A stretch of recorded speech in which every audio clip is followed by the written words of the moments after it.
Hey everyone, welcome back to another tech video. In this video I'm going to show you how you can resolve issues that is your mouse not working on Windows 10 or Windows 11 and either wireless USB or touchpad.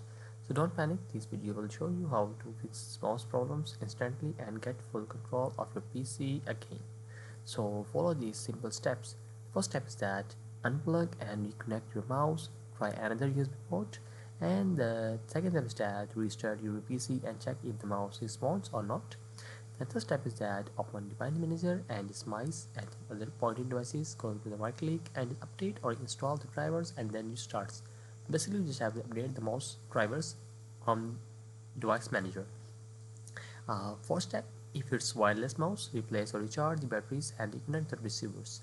The fifth one is that go to the settings, Bluetooth and devices, and mouse and confirm your device is listed or not.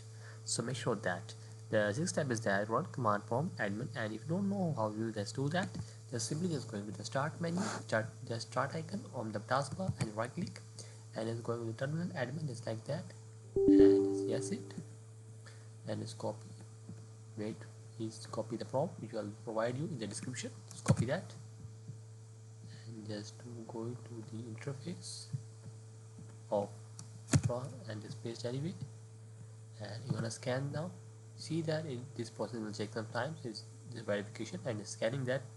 So after that, seven step is that for laptops touchpad, enable touchpad in settings and touch that is working or not and is turned on or not. So make sure all these steps to fix your issue.